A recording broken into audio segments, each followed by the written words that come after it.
السلام عليكم ورحمة الله وبركاته. إن شاء الله تكونوا كامل بخير يا رب. اليوم جبت لكم وصفة البريوش، يجي خفيف وبنين بطريقة مميزة.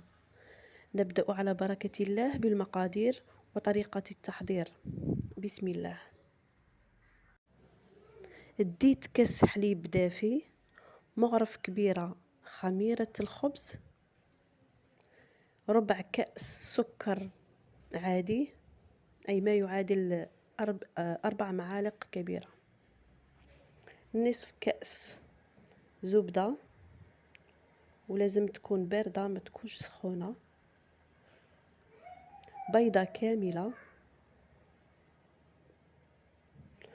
نخلط جميع المكونات مع بعض،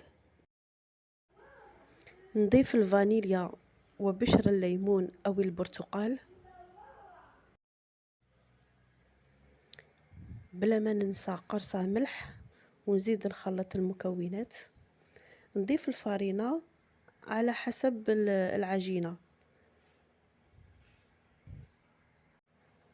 نفرغ الفارينة ونخلط حتى نتحصل على القوام المطلوب.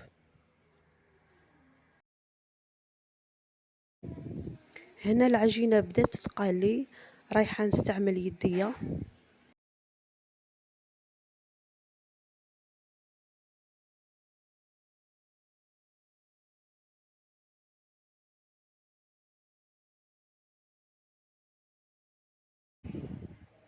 إذن هذا هو القوام المطلوب، عجينة طرية. نغطيها ونخليها تتخمر حتى يضاعف الحجم نتاعها. في جهة أخرى في كاسرونة ديت بيضة كاملة،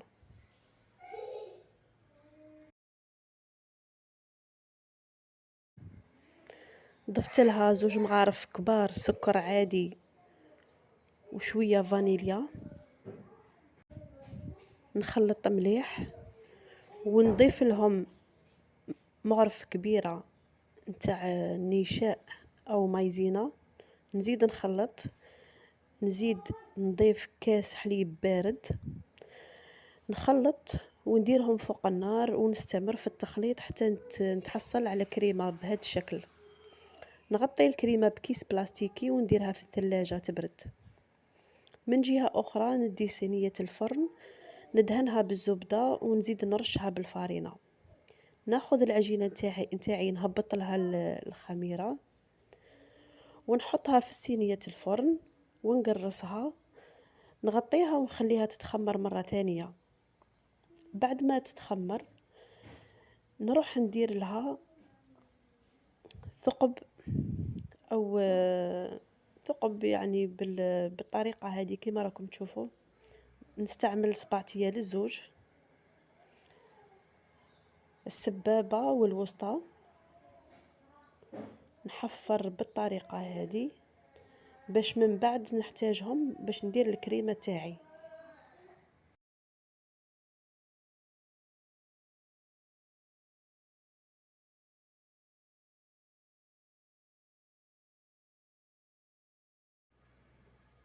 بعد ما بردت لي الكريمة نديرها في كيس حلواني أو لابوشا دوي،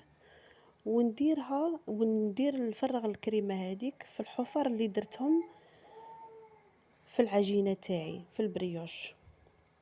بعدها ندهن العجينة تاعي بصفار البيض وندخلها للفرن يكون مسخن مسبقا على درجة حرارة 180 درجة حتى تتحمر لي من الفوق ومن تحت.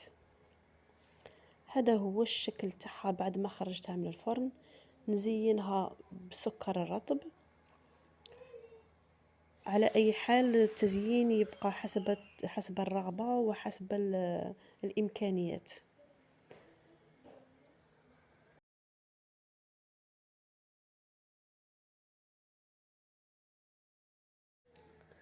شوفوا معايا كيفاش راها خفيفة ريشة قطنية وسهلة القطع. نتمنى تكون عجبتكم وصفة اليوم. أترككم في أمان الله وحفظه، والسلام عليكم ورحمة الله وبركاته.